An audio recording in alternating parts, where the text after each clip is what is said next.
So I am going to ask you all to unmute yourselves because we're actually going to have a conversation.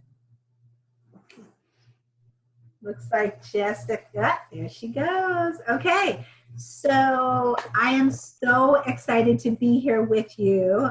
My name is Rinah Rachel. Jim knows me as Rachel. And I actually want to say the reason why I know Jim, I don't know if he told you, is because we were in the same Megiddic training program and received ordination from Yitzhak Buxbaum. I believe Jim was in an earlier class that got smicha maybe a year before. Yeah. I got my smicha in 2000, I want to say I think 2010. Yeah. So there's so much I could say about that program with Yitzhak Buxbaum. I still feel very warmly towards him, and I think he gave me a wonderful introduction, particularly to Hasidic storytelling, and also gave me a foundation in Judaism, which when I was growing up, I got the cultural piece, but not necessarily the religious piece. And so Yitzhak was really instrumental in that journey. What I really want to do today is I want to talk about being a prophetic voice. And in order to really do a deep dive into this with this precious time that we have, I want to say a little bit about the work that I'm doing, and then I want to get a sense from each of you what you think being a prophetic voice means, and then give me at least one or two names of who you think is that. Does that make sense? Mm-hmm. Okay. So, historical? Did someone real? I said, is it like, do you want like a historical name or like a person we personally know? Say this again, I don't understand. She's wondering if you want a historical figure or a contemporary that we're That's a great question. I trust you to name the ones that are nearest and dearest to your heart and mind. So after I received smicha as a Magid, I struggled for a number of years to figure out what were my stories to tell. And after I got done with that ordination process with Yitzhak, I went into Kohenet, which is a Hebrew, you know it, I see shaking heads. Yeah, so it's the Hebrew Institute, the Training Institute. And what they do is they train Jewish women, and it now includes cis and trans women, to become priestesses by learning about alternative life cycle rituals, how to create alternative and more egalitarian or feminist liturgy. There's also a storytelling component in that. And so that was the second ordination that I completed in 2013. And my background, going back before that, was that I actually studied with an American Tibetan Buddhist for about 14 years on how to become a medium for spirit. And spirit goes by many names. Some of us call it God or higher power or goddess, so many different names. And so there was that training before these ordinations. And also by trade, I am a teacher and a public speaker. And so I've gone through a lot of evolution. I think I heard you say, Susie, that you felt like you were in transition. Yeah, so I am in transition. I've just left my full-time job as a performing arts teacher, K through 7, in a local school here in Durham, North Carolina, which is where I'm from. And the reason why I did that is because a year ago I founded Our Sacred Circles, which is a brave space, physical and spiritual, for women and loved ones who really want to be change agents in the world, and also agents of healing. And so I left that work, which is scary, right? Because that was some security, that was a little nest. And with the support of people involved in Our Sacred Circles, I wanted to dedicate myself full time to really developing that center for women and loved ones. And we have a lot of gatherings. A lot of them are here locally, but we also have like the Educators Hub, which is national. That's really dedicated to anti-oppression education. and anti-racist education. And I love what you said, Linda, because I'm actually doing a book study with White Fragility by Robin DiAngelo. And, you know, we think we've arrived and we're woke, and then we are reminded that no, that is not the case, right? We're not talking about white people, with the understanding that not all of us on this call are white people or identify that way. And so I want to hit a pause for a moment. Can you tell me briefly how you identify? Because that is going to help. Gender pronoun as well as racial group and religion. So can we go around to my right, beginning with you, Susie? Well, I pass for white because my skin is bleached out. I'm Eastern Band Cherokee, and you're in the land of my ancestors. You are where my bones are. Yep. And I have a lot of Celtic in me. And so that's where I got bleached out. But as you know, being from that land, you know, there's a lot of us blue-eyed Cherokees running around. Totally. And so my personal preference is traditionally to refer to God as creator.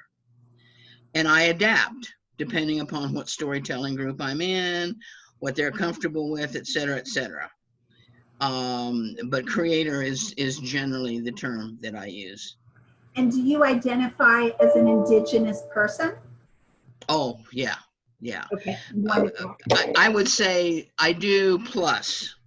You know, I don't live as, you know, I would have lived 600 years ago. Right. Because I follow other traditions and I have a shamanic practice. There's, you know, I would say Indigenous with some doodads. Okay, wonderful. Now listen, I need to hit the pause button because I forgot. I need to plug in my computer before I lose you. So give me 1 second.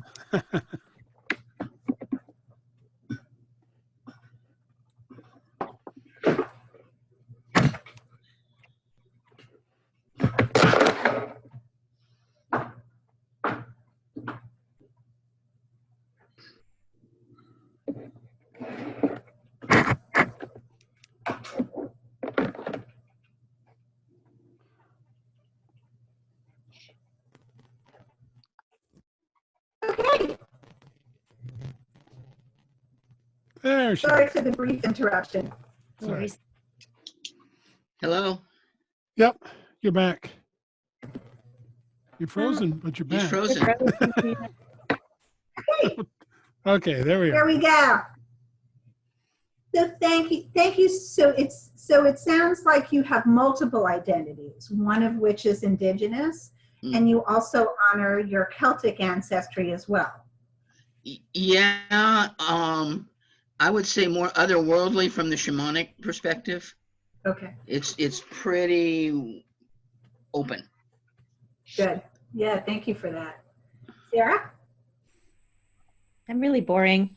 I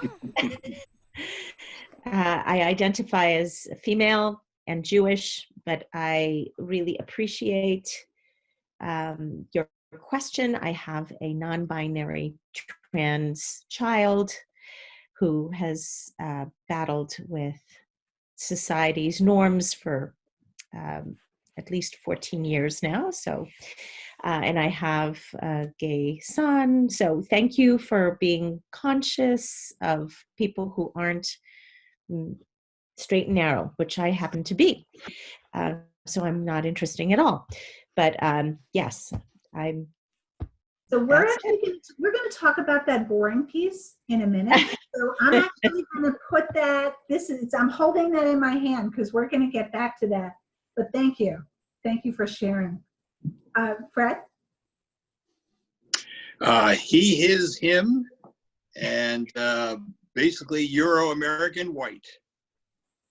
Euro-American white. And what part of Europe? Great Britain. Okay. Splashed all over. Gotcha. And Fred? Fred. Let me see. It's something that I think about. Interesting question, because it's like, because I'm blonde hair and blue eyed, I really don't have to think about it often, and I'm aware of that. At the same time, I despise referring to myself as white Mhm. because I just don't like it. But that is, if I had to fill it out on a form, then that's what I would put down. And other than that, spiritually, I'm multi-tradition. I'm many things. And I'm also married to a wonderful man. And so just that's me. Yeah, that's an important piece of our identity too, right? Right? Okay, and who, Erica? Yeah, hi. Am I on? Yeah. Yeah, you are. So I am a she. Religion-wise, I am, again, I'm born a Hindu, but my inherent core is very multi-faith based. So there's a lot of Hindu, Christian, Buddhist in me. I'm married to a Zoroastrian, though he doesn't practice. He's not a practicing Zoroastrian, but he is. And my children are Zoroastrians. And as far as the Jewish tradition and the Islamic one, I have come to it through story, Sufi stories and Hasidic stories. So that's my. That's What wonderful. else? I'm Asian Indian, not your Indian, Asian Indian. Okay, That's it. thank you. Jessica? Oh, Jessie, I'm sorry. Oh, that's okay. I was named after my great grandmother, who was Jessie, and I always wanted to be Jessica. I resented that my whole life. Anyway, I'm much like Sarah, boring. So I didn't find. I'm holding that in the other hand. Yeah, there we go. Boring is a good word. My white female, but like Sarah, my sister is gay. I have a granddaughter who's transitioning into something else. I am not sure what. And so I appreciate your openness and awareness of that. I converted to Judaism when I was 20, which was about 50 years ago. So I am a Jew. And my family background is very much Scotland, and I have a sister who lives there, and go visit her. And so, did I cover everything? Oh, Probably not, because we never can, right? yes. Yeah. Is there anything else you wanted to add?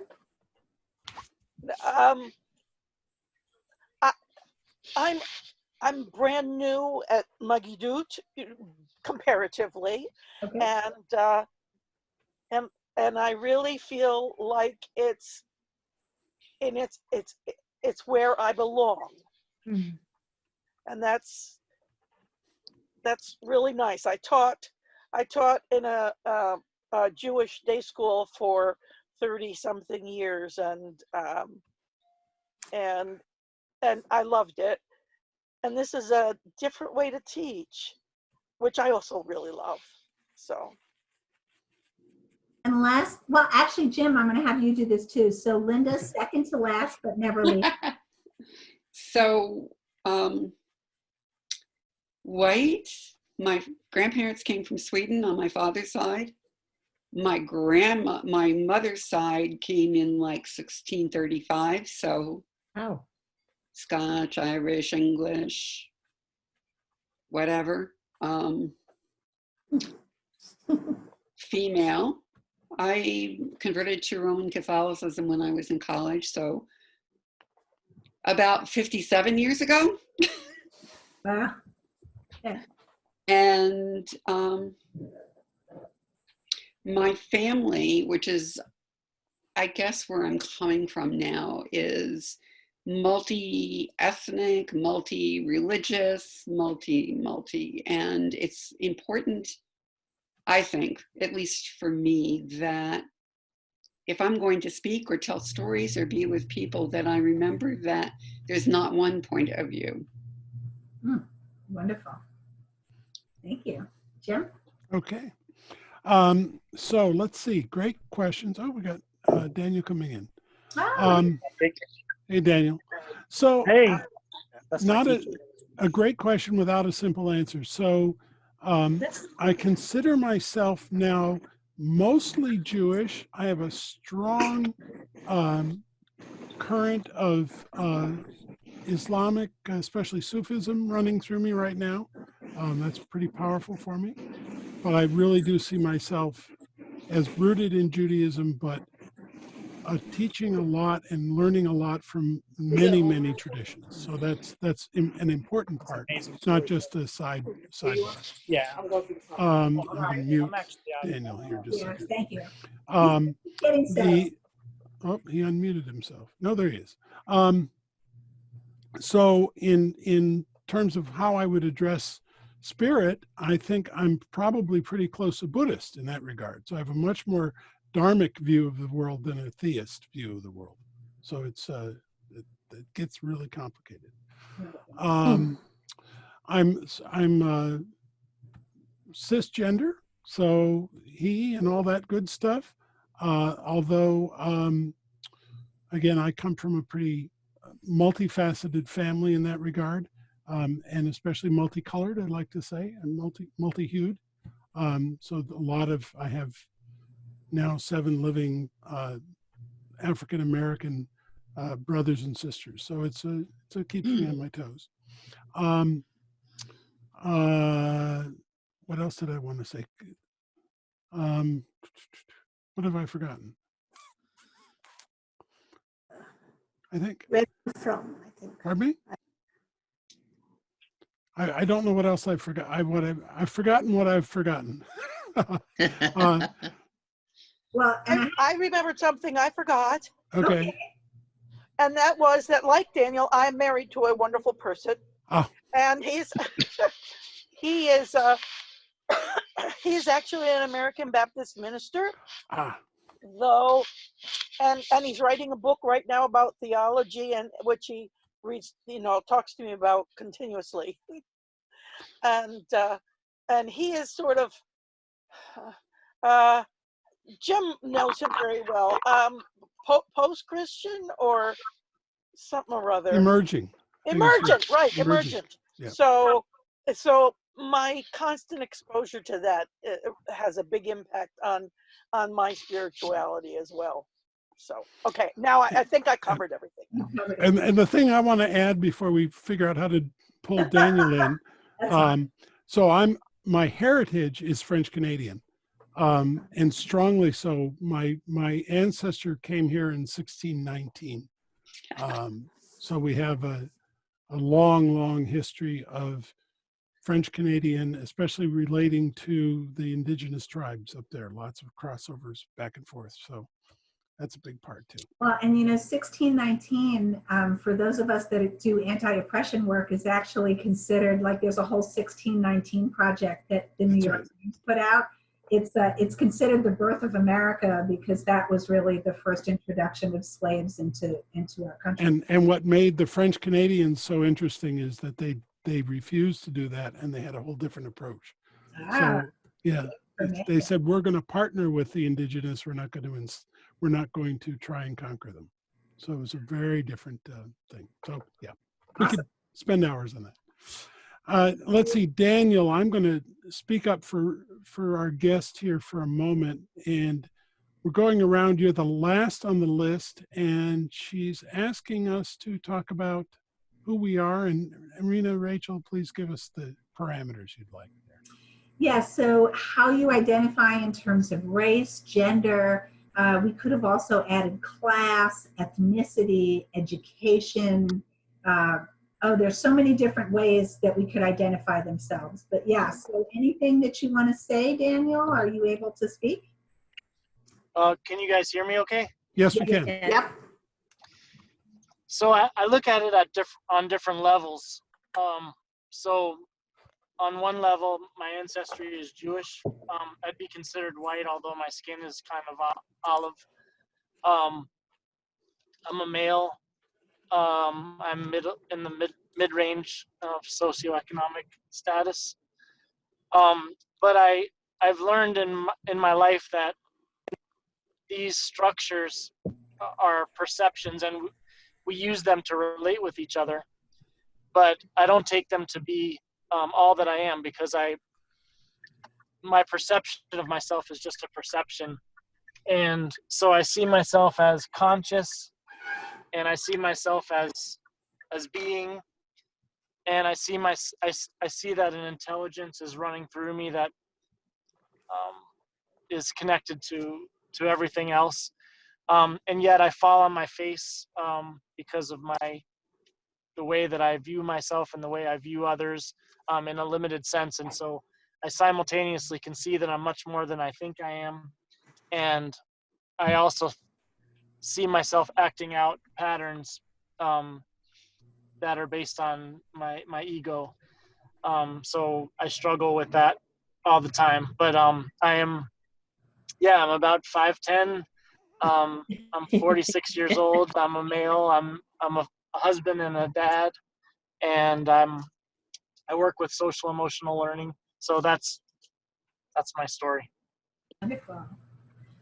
Well, so first of all, I want to thank everybody for sharing. And I also want to say the reason why I went to such lengths to actually ask you this question is because one of the first things, and I think it's really underestimated as a storyteller, as a healer, as a human, is what is our capacity to listen to others, and also to get a deeper understanding of what story means, right? And so in my work, there are the stories that we live in, which have to do with these pieces of identity that you shared, right? We have stories or narratives that we live in and that we live by that govern the way we show up in the world.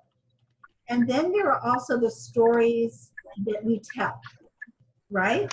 And the stories that we tell can be Hasidic, they can be Hindu, they can be Sufi, they can be autobiographical, they can be all of those things. The other thing is that there are also the stories or the narratives that actually make our world into a less than loving place. And those stories actually intersect with everything that you all just shared. So if I had to identify myself, I'm white, I'm Ashkenazi, I am Jewish, I am lower middle class, I am college educated, I am a New Yorker, which living in the South is a key piece of my identity because we have a very different way of communicating, I think, than a lot of folks down here. I'm much more blunt and direct, I think, which can sometimes be interpreted as rudeness, so I'm going to beg your forgiveness already. I'm queer, recently married, I run an organization, I'm a teacher, public speaker. I actually have a consultant teaching and healing practice called Joyous Shout, and my name Rinah in Hebrew means joyous shout. And that name was given to me when I was ordained as a Hebrew priestess. So there are probably tons of other things that I could tell you that form my identity. I could also tell you that I am a trauma survivor, sexual assault as well as incest. I'm in recovery. And those things, those struggles have informed who I am. And I do want to point out two things. One about the white piece, because it speaks to what it means for me to be a prophetic voice. And we're going to be doing a little bit of a dive, as much as time will allow, into what your unique prophetic voice is. So there are a lot of white folks that I know, and it used to be me as well, who have resistance around identifying as that. And what's really interesting about that is that the only people who can really get away with like getting around that issue or trying to get around that issue are white folks. Because people of color are automatically identified as people of color, even if we don't know where they're from.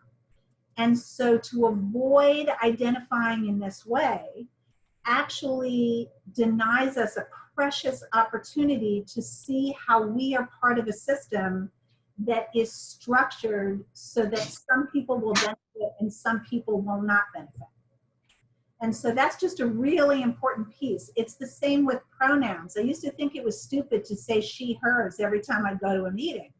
Well, the reason why we do that is to honor that not everybody is in a binary of gender, and that there's a whole spectrum. And some of you shared that you have children who are at different places in this spectrum. The other thing I want to say about being Jewish is that I went from being extremely progressive, because as a Jew, we were very much engaged in civil rights. Mom took me on all the demos. I was like up in there. You know, I went to socialist Marxist training school when I was 11. That was a hoot. And I went from that to someone calling me anti-Semitic because I had a lot of unhealed trauma around my people being targeted all the time, and I didn't really want to be associated with being Jewish. And because of how I look, although I don't know, I feel like I look pretty Jewish, but a lot of people thought I was Italian or Greek or this or that. And I would generally not disabuse them of those notions, because to me, it gave me freedom, right? It gave me freedom to not be the target of anti-Semitism. And so when I was called anti-Semitic, I realized that I had internalized a lot of feelings about myself. And I then dove into conventional Jewish practice, which has over the years, since my time with Yitzhak and Jim, evolved into an incredibly out-of-the-box practice and politic. And it's important to mention those two things, because to me, spirituality without social justice work does not work for me. I can't be engaged in my personal work unless I have a sense of deep connection with what's going on in the world, and unless I really step into, hey, Spirit, Holy One God, what is my work to do? And not just how can I serve, because women in particular, and some men too, have a tendency to do everything. We want to do 50 million initiatives. I am one of these people, I'm guilty. And so we're serving, but we're not always asking the question, how can we best serve? And so in the evolution of my own spirituality and sense of justice and what is my calling in the world, I have had to check in with Spirit every day. And I want to tell you how difficult that is, because being a prophetic voice means that the voice inside my head is not just mine. It also means I have to cultivate a capacity to listen to my ancestors, to my inner wisdom, and to Spirit as I understand it, so that I'm not just talking Rinah's opinions and Rinah's thoughts, which are fine, but I'm also able to channel wisdom which is larger and more profound than myself. And I have spent a lifetime, and I'm 58, saying things to God like, okay, God, back off, I got this. Okay, no, I need help. Okay, God, I got this. Okay, I need help. And you know, the Torah is full of those kind of stories. We get ourselves in trouble, and then we ask for help, and we have to plead and beg, and God comes in and saves us, and then we go back to our ego, and on we go. One of the things I love about conventional Torah is that it is a fabulous document about how flawed we actually are. And I also think that we have a tendency to create God in our own image.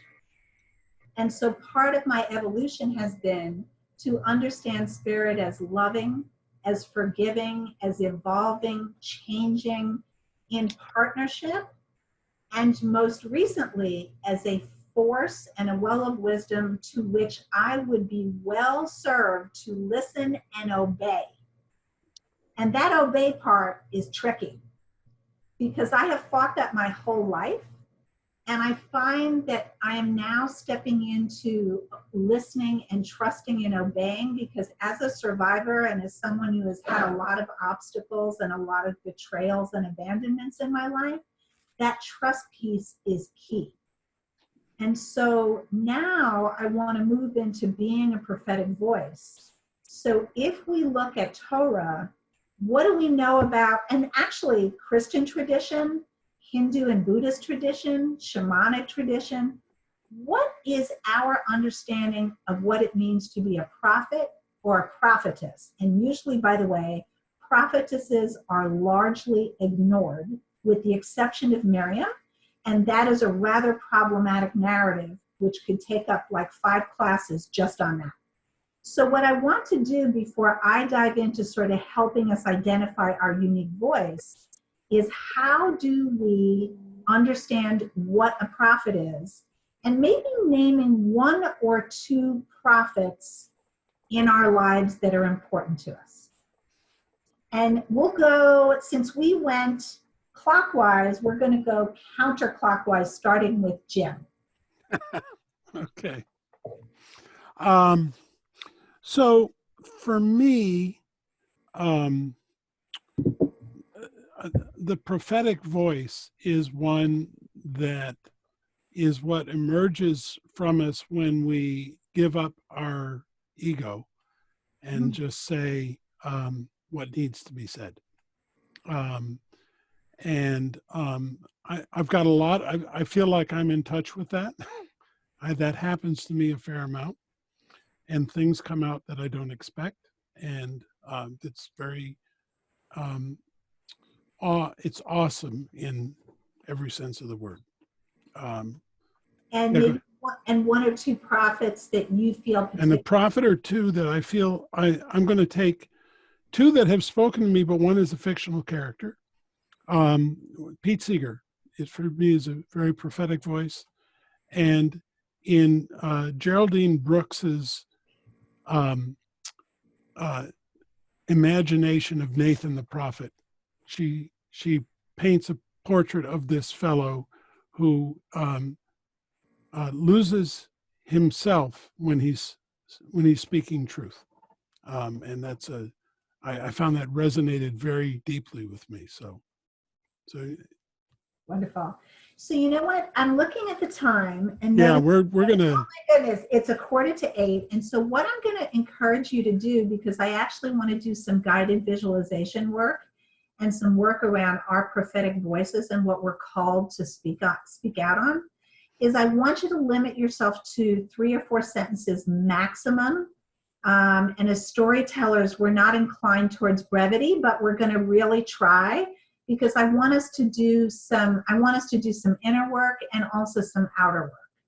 So I think we're going to go to you, Jesse. And again, you know, what is a prophet? Naming a couple. Okay. For me, the prophetic voice in my life is when I pay attention and I'm present, and the way I need to go becomes clear because I'm paying attention, sort of. And my favorite prophet is maybe Serach Bat Asher. Oh, nice. I just really like her a lot.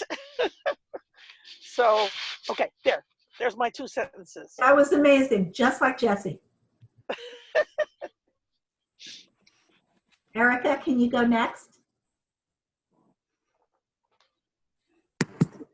So for me too, a prophetic voice means when one does get ego out of the way, or when the ego is what do you say, distracted. I could even be distracted. I could hear something, or if I'm actually in surrender mode, where like, you know, I've given up, now help. So in any of these 3 cases, I do hear what I need to hear. And that is a prophetic voice for me. 2 examples for me would be, I have a friend called Sangeeta. She is much more in this mode than I am. And another one would be from Greek mythology, Cassandra. Wonderful. And now we'll go to Craig.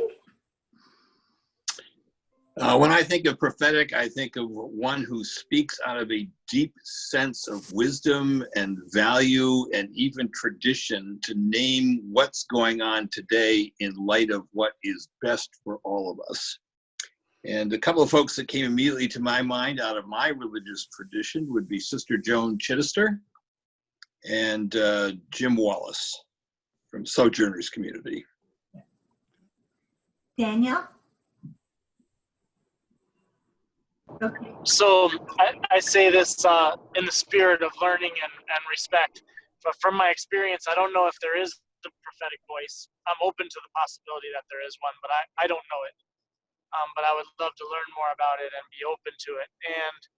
But if there is one, I think it's someone who points people to discovering what's true, their own truth, or inquiring into an objective truth, but something that points beyond the everyday concerns into something that's more essential.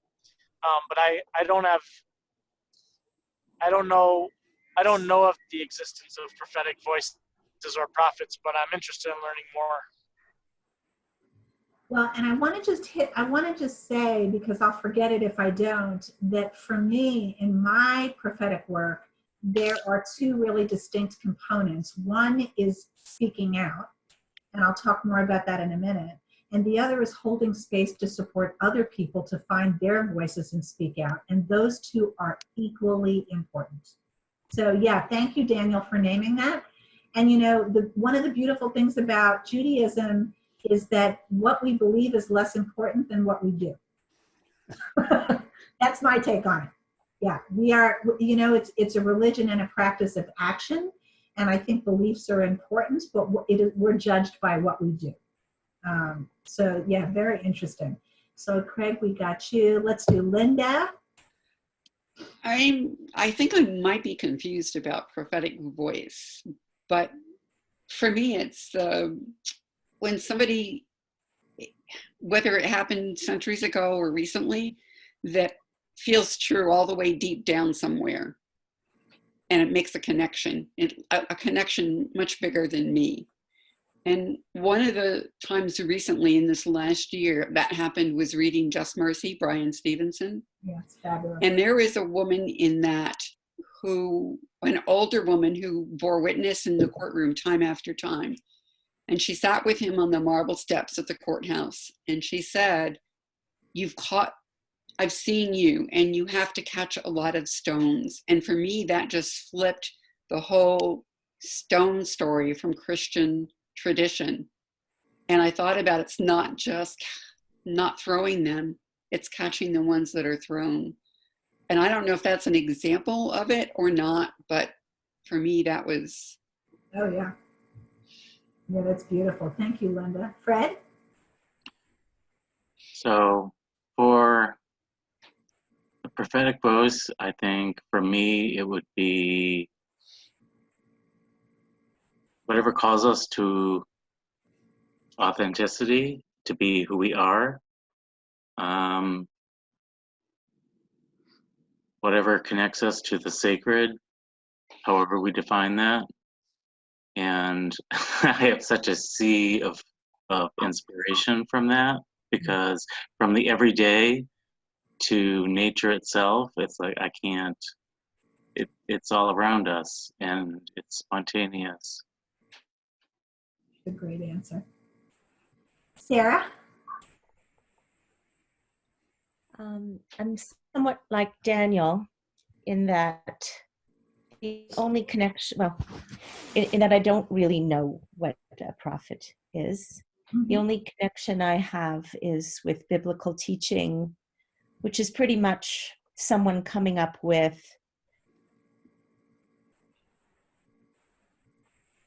haven't done, which didn't seem to work out for anybody, and predicting something in the future if this wasn't done. Being a rebellious person, it would just want to make me do more to get that person off. I don't. So, I mean, I think you guys were extremely profound in using the phrase. Okay. Would be in a mental institution nowadays. So I can't make any sense of the word, and I'm trying not to be so concrete, but I'm at a loss, really. Well, I'm going to help you with that, but only from my perspective. And it's okay to be at a loss because that word doesn't resonate with everybody. Susie? Well, prophetess is just, part of my vocabulary with the world that I live in. And I would say, trust and truth are just key elements to it. Because if story is anything, if being a healer is anything, it is about truth. It is about listening for the truth, learning the truth, and always speaking the truth, and trusting that I'm hearing correctly. And a new prophetess, although she's not thought of that as such, that has come to me was when I was in radiation and just in excruciating pain. And Mother Mary came to me in physical form and sat with me and sang to me to lift me above the pain, because she kept saying, it's just the body. It's just the body. Come with me. And we rose above the body so that I was out of the pain as they were cooking me. And she has been, in a place in my life that she never was before. Beautiful. Wow. So when I talk about being a prophetic voice, and I'm sort of having like this conflict, do I want to put on my glasses or not? Because there's a reflection. So I think I'm going to keep them on and just say, I'm sorry. When I talk about being a prophetic voice for myself in my work, it means a few different things. It means that I am channeling the wisdom of spirit and ancestors, yes. It means that I am also trusting the passions and my own heart and soul when they tell me to speak up and out. And there are countless prophets that I am inspired by. I could say Malcolm X, Dr. King, Mahatma Gandhi, Mother Mary, from every tradition, Miriam, Moses, Serapha, Asher. There are infinite numbers of prophets. I remember telling you a few moments ago that I was going to hold two of you, and that was Jesse and Sarah said, I'm boring, right? Here they go. That's in my hands. One of the things I want to say about that is that I have found that women in particular, not all women, but a lot, very often think that they have nothing to say, or that what they say does not particularly matter. So not only are we sort of diminished, dismissed, ignored, erased in many narratives, in many traditions, although not exclusively, but we also tend to internalize that and do that to ourselves. And one of the things that I have had to really move through in becoming a voice for justice and peace and healing and figuring out what is mine to say is I have had to work through feeling like I don't matter, that I'm not worthwhile, that what I have to say doesn't matter, that I should just hold space like a good female for everybody else and ignore my own needs and wants. I've also had to move through what does it mean to be fear-driven versus being spirit-driven. And that is really, really important because my prophetic voice is all about a sense of the sacred, which to me means our ability to connect with one another, with the earth, with life, is the only thing that is going to save us and this planet at this time. Period. I'm being a New Yorker. Like, yes, that's it. And so for me, the key is, what can I say and do that is going to deepen the connections that I have with all of you, that I have with everybody whose paths I cross.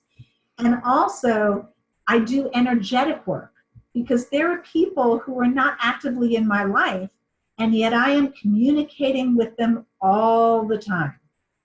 And so what I want to do now, because we have only a half hour left, is we're going to do a guided visualization that has a couple of different pieces, and then I'm going to leave some time to share. So what the guided visualization is it's a grounding practice, which is really important as a storyteller, speaker, healer, no matter what we do. Many of us walk around very unrooted. And as a Jew being in diaspora and feeling like I don't really have a home, some of that is wonderful, at home everywhere and nowhere. And some of it is a call to get grounded because otherwise I'm going to fly off the handle. And so what I'd like to do is get you all to get in a comfortable space. It looks like you're all pretty comfy where you are. And I also want to make sure that you're not so comfortable that you're going to fall asleep. I know, bummer, right? And so what I usually recommend is I recommend that you sit up. Part of it is because we are trying to breathe and fully from our bellies, and also because it prevents us from getting a little bit lazy, because when we fall asleep, we move into our own thoughts and it's harder to channel spirit as we understand it. So without further ado, we're going to close our eyes briefly and take a few natural breaths.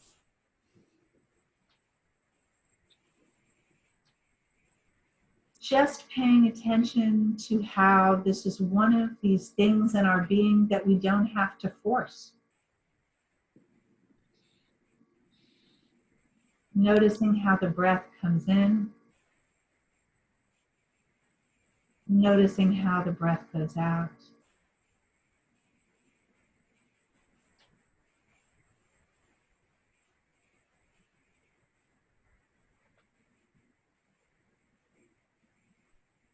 Feeling the weight of our bodies on the seat that we're sitting in. Feeling ourselves held by the air around us.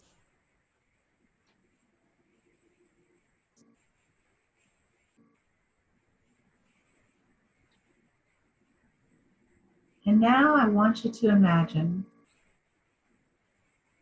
that with your in-breath, you are breathing in the fear and the pain and the suffering and the joy and the excitement, all of the emotions that you hold about yourself. Breathing those in.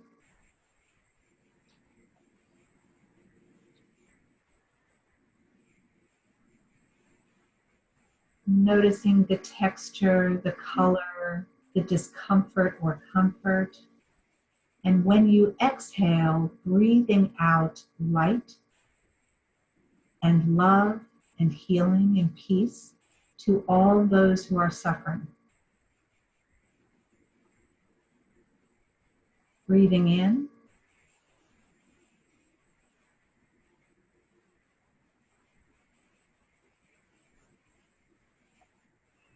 With all of the feelings. Breathing out love. Breathing in.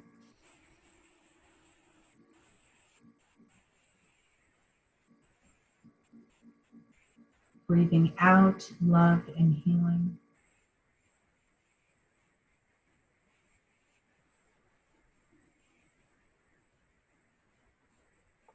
And we dedicate this brief Tonglen practice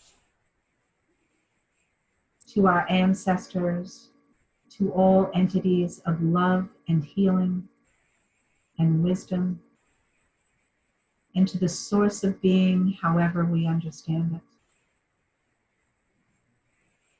And we dedicate our work in this moment to the healing of all beings, including the earth. And now with your out-breath, I want you to imagine sending roots down through your base chakra or tailbone and your feet into the rich earth.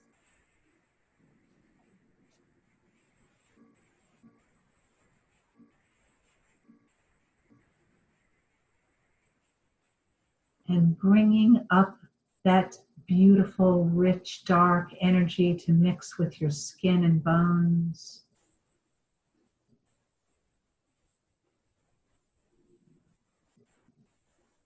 Reaching our roots down into the earth, noticing where they connect with the root systems of all life.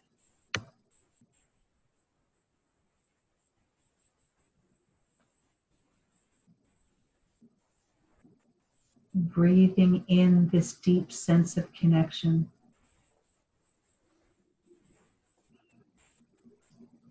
Breathing out as we extend our roots deeper to the underground streams and drinking up the nourishment to mix with the fluids of our bodies.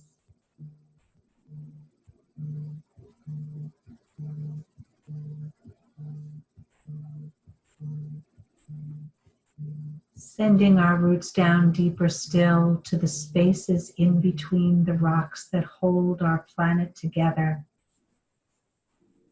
and letting those spaces mix with our breath.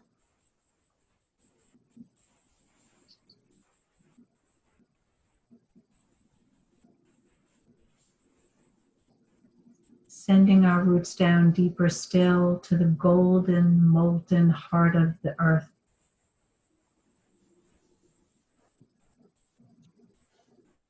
And bringing up that golden, warm energy through our entire body, giving us energy, resilience, light.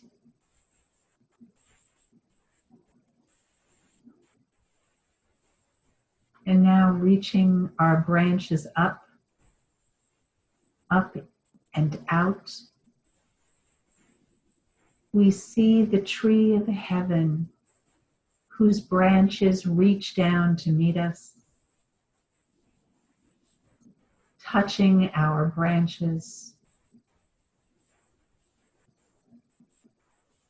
feeding us sunlight and heavenly starlight.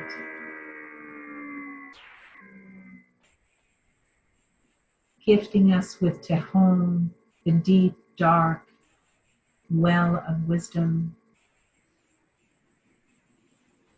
And we breathe in that energy from heaven and from earth together to mix into our heart.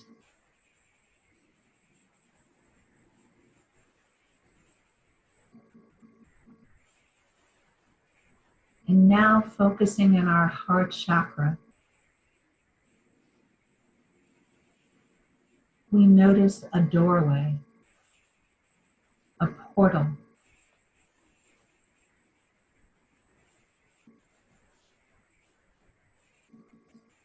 Crossing over the threshold if you wish. We are met by whatever guides or guardians are there to accompany us.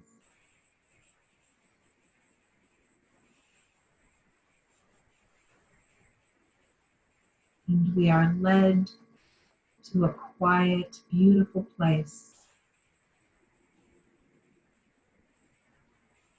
where we are met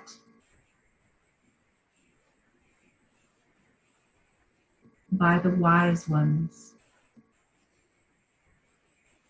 a manifestation of the Holy One, a prophet, a wise one, a deceased loved one, however this manifests.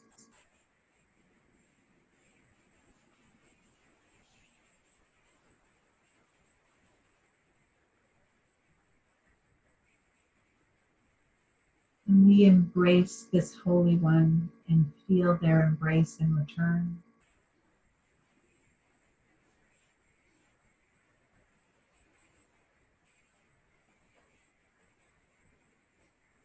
And we ask, Holy One, what is our unique prophetic voice? What is ours to do and to say?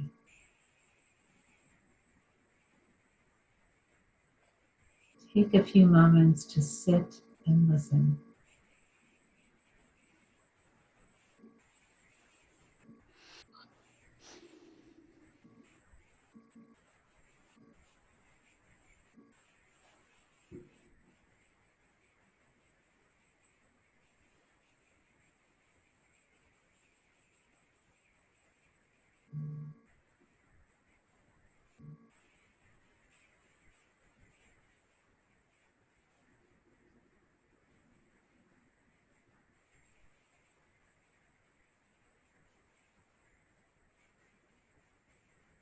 And don't worry if things do not come across clearly, or perhaps they're crystal clear. Notice your sensations, colors, words, images, whatever comes through, honor.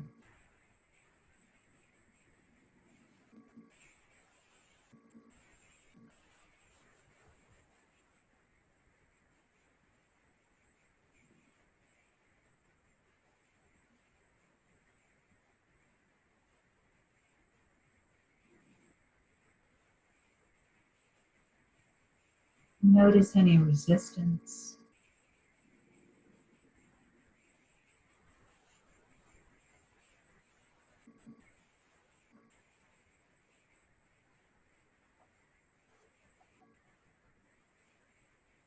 And now this Holy One that is before you has a gift to give you, which you can accept now or later.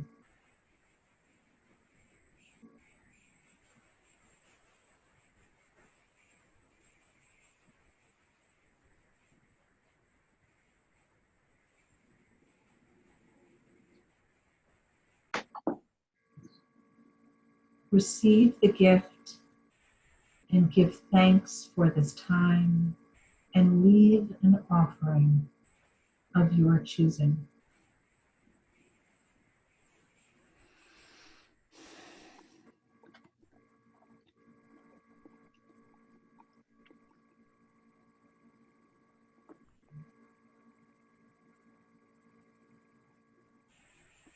And now, saying goodbye for now, you move through the portal, the gates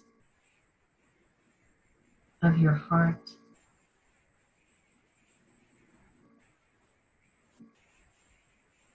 coming slowly back into your body, into your seat, into the room, and into this moment.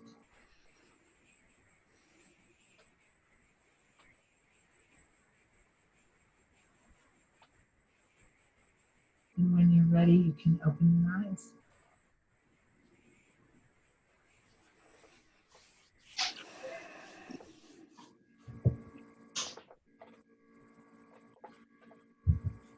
So this process, which is called spirit journeying and was actually inspired by Rabbi Jill Hammer's archetypal spirit journey process with the Netivot, which are archetypes of the divine feminine, I have actually adapted, changed, taken as my own.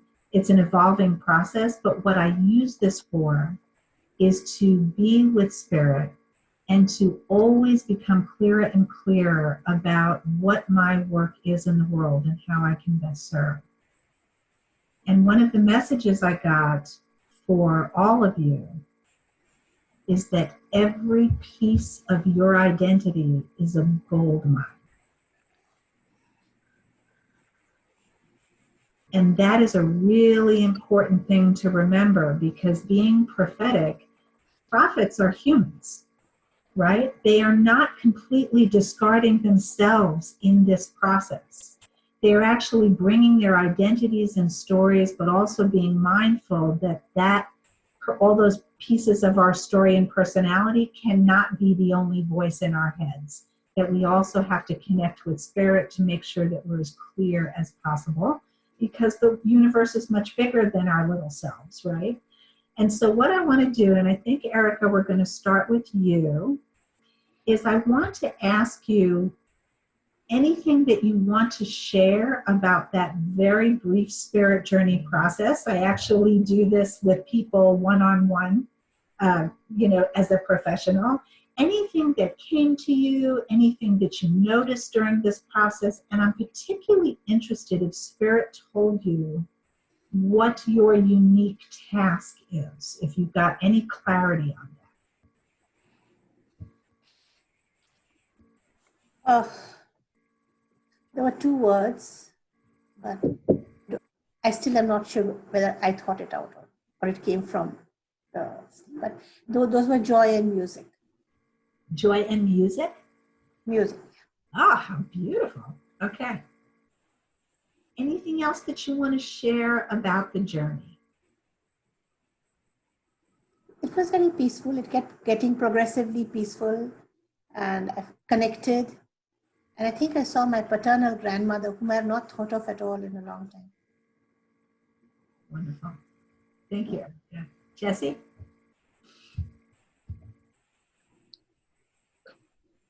Yes, she does. I don't know. The images were very profound, and for me there was a lot of light. But I don't know how to put it into words or to capture it. That's okay. So there's no wrong way to do this, by the way, if I haven't mentioned that already. Fred?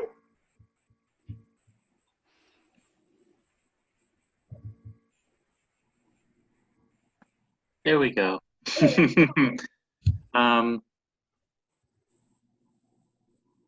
Some personal stuff, but also a sense of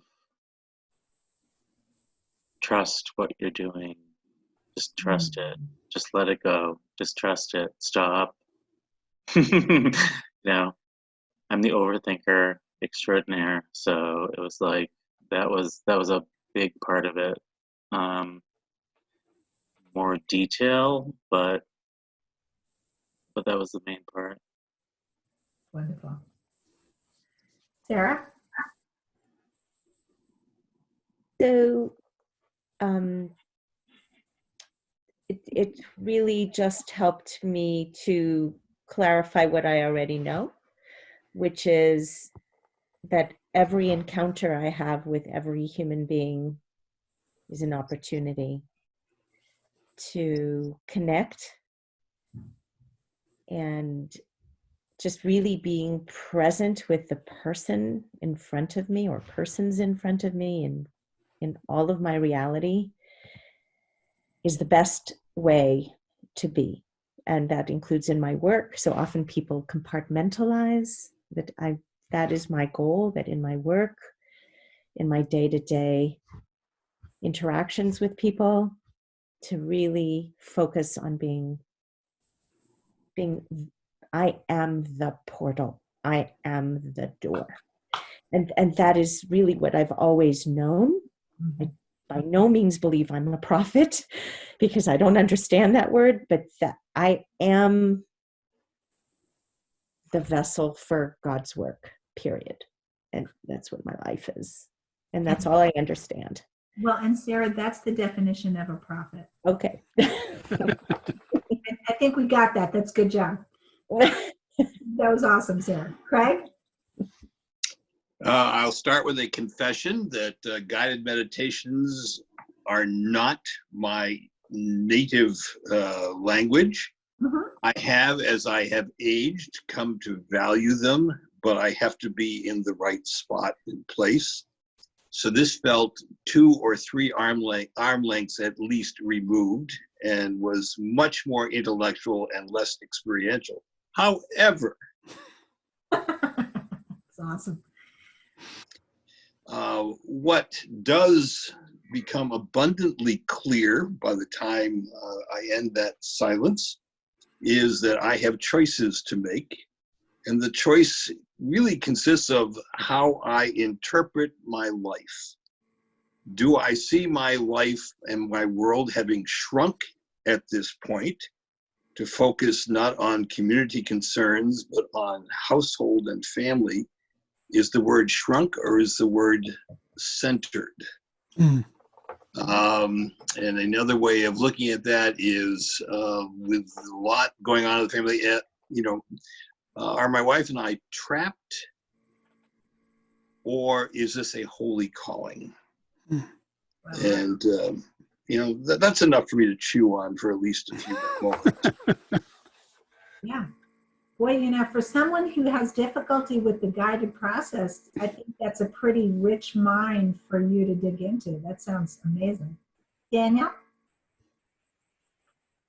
So in my experience, I was driving home from work, so I wasn't able to. Hope you were meditating. Hopefully your eyes were open, right? Yes. So I wasn't, and now I'm in my driveway. But I wasn't able to close my eyes, but I just listened and I allowed my mind to drift. And I'll say this very quickly, but I just came into a leadership position and I'm supervising people. And something I had an insight that really helped me as I just let my mind soak in. I was just listening to your voice and letting my mind go where it would. And very briefly, there was a meeting that people had to go to, and I invited people from our staff, but one of our schools had a tragedy, and I didn't invite the people that were at that school because they're counselors, because I didn't want to remove them from their school because the kids are the most vulnerable there. So I didn't invite them to this meeting, and one of the women that I didn't invite was very offended.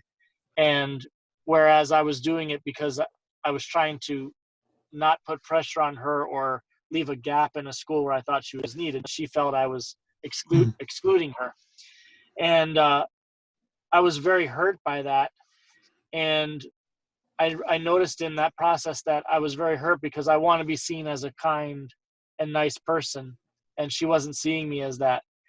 And I realized that this was a gift. In the meditation, it just came up because it just gave me the opportunity to see that my job is to be true to myself and try to do the best thing in the moment. And I can't control how other people perceive it. I can explain why I did it and I can try to reconcile the situation, but ultimately I can't control what someone else thinks. And it just came clear to me that although it really hurt, this was really a gift because it allowed me to discern between those two things. You know, am I doing something because of the way I want someone else to perceive me, or am I doing it because it's what what is truest for me?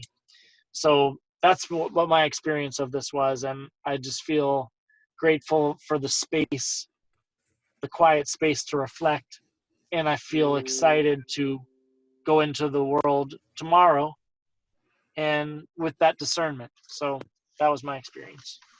And thank you for sharing that, Daniel. And the other thing that I want to say, which is something that I've only recently come to understand, is that when I cause injury to someone, whether it's intentional or not, that it's important to pay attention to the impact and that it is okay to make amends even if our intentions were wonderful. And so I just wanted to hold that out. That's a particularly important thing in doing anti-racist work, but really it's a wonderful guiding principle with all human interaction. That we don't have to be wrong to make amends for injury, even if it's just perceived. Like, we don't have to worry about that. And that deepens those connections where perhaps they were severed or damaged. Yeah. Linda? It was hard for me to move from the part where I was rooted because it was very warm and I was really connected. Awesome. I mean, I could feel the warmth. I had the opportunity when I was at Windsor, which is the spiritual center with the Sisters of St. Joseph last year.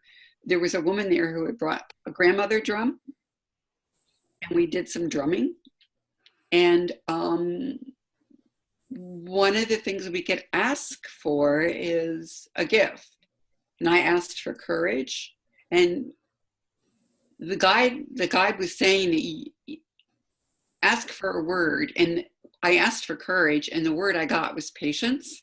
And that happened again this time when I moved through the door. I didn't even want to go through the door, but I did. I was trying to follow directions. And you were being brave. And it was, yeah. The patience for me is being more aware of holding space. Right. Yeah, and I'm going to talk about that holding space versus talking and how we sort of hold that in a minute. I think, Susie, I want to make sure I haven't left anybody out. Susie, I think you haven't had a chance, right? Yeah. Okay. Yeah. Jim, I love you, but I'm probably going to skip you. Okay. Yeah, we're running short, so that's okay. So I was in a place that was familiar and not familiar, and I was with the angelic realm, which I'm used to being with. Just, as far as I could see, the angelic realm was there.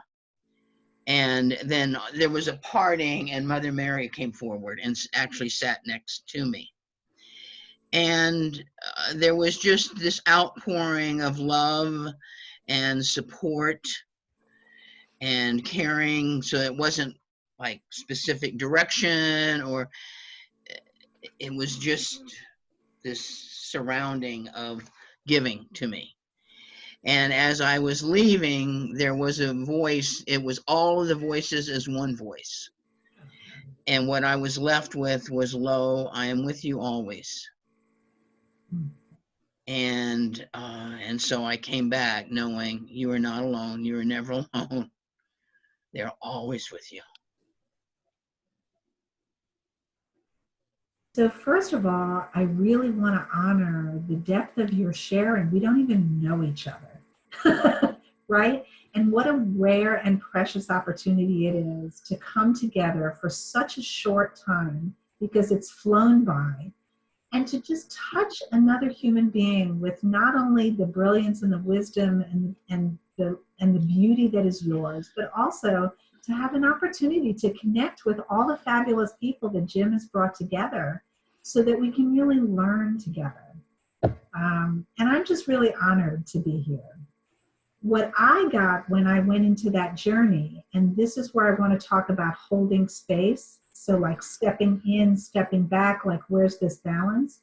What Spirit is reminding me is to always be led by joy. And joy is not the same as hippie happy, right? Joy is, it for me, a deep sense of connection. It's remembering that love wins. Love wins all the time, even if it doesn't look like that. Like, that is always my goal. And to remember the joy, because sometimes I can get so intense about the injustices of the world that it will come out as anger when I speak in relationships to make the world better. And so Spirit was reminding me about the joy, which is also my namesake. The other thing I want to say is that holding space is more comfortable than speaking for me. Although I sure talk a lot. But, so it is, but in some ways it is more comfortable, because sometimes I just doubt my wisdom and my ability to step up and say something that matters. And what I would encourage all of you to do, because you're all involved with voice, right? Whether it's music, whether it's storytelling, whether it's social justice, whatever it is to really just be mindful of holding space and speaking out and just letting the feelings be what they are. And also realizing that you matter and that your voice matters, and that those things are very, very important. It's important to hold, and it's also important to step up and say, I am uniquely tasked to do blank, right? Because I believe that our source has gifted us all with things that are really, really important for us to share with the world. And only you know what that is. So I know we only have about 4 minutes. So is there any last words that anyone wants to say as we draw to a close on a journey that never ends?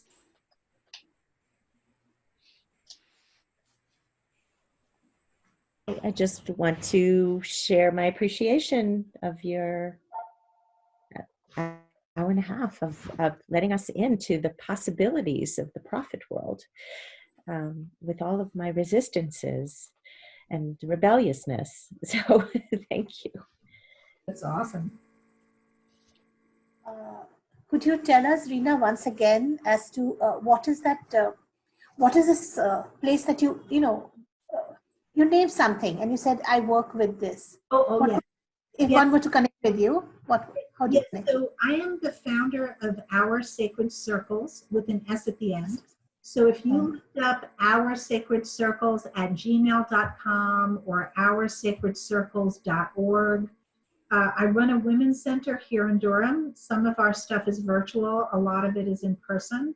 I also do spiritual support work and educational consultants work, and am available to work and travel everywhere. And I do spiritual support work specifically with women around really helping them to move through trauma and transition. That is what I specialize in doing, because I've done a lot of work around that myself. And I really feel like I'm tasked to do that with others at this moment in my life. So thank you for asking. And you can always get in touch with me. I would love to continue that conversation. Anybody else? Well, I just want to thank you. And Jim, I don't know if you have closing things that you want to say, so I'm going to be quiet now and just listen. And we'll note the date and time. No. No, thank you so much. It's what a rich and varied set of paths we've taken since we first met. It's really amazing. So true. I just a little bit of logistics to remind everyone that our next class is on the 10th of March. We'll be talking about stories in the Talmud. Rinah, this is our term on Jewish foundations. So there's a lot of Jewish stuff going on this term. The only other thing I want to recommend, I've made this recommendation to a couple of you, but I'll make it to all of you now, is to do what you need to do to go and find an audio version of Braiding Sweetgrass. It's a tremendous story by someone who happens to now be local, a Potawatomi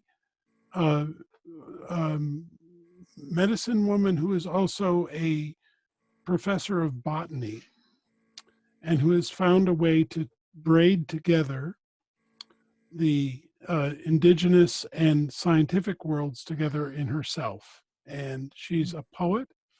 She starts with the her people's creation story. So it's a combination of stories and science, and there's a lot of good stuff there. And the one thing I'll say that I've just heard her say, she's trying to learn her indigenous language. There's so few people who speak it. Someone was teaching them how to say pass the salt, very, very simple thing. And somebody asked, so how do I say please pass the salt? And from there emerged this conversation of there is no word for please, because we understand that if something is needed, it will be given, and there's no reason to ask. There are many ways of saying thank you, because we have to be rich and robust in the way we thank. But giving things is about reciprocal relationship, not about things. So wonderful lessons for all of us. So again, thank you. Thank you so much. And thank you all. Thank you. And it sounds a wonderful journey. yes, we'll see you all soon in one place or another. Bye-bye. Bye.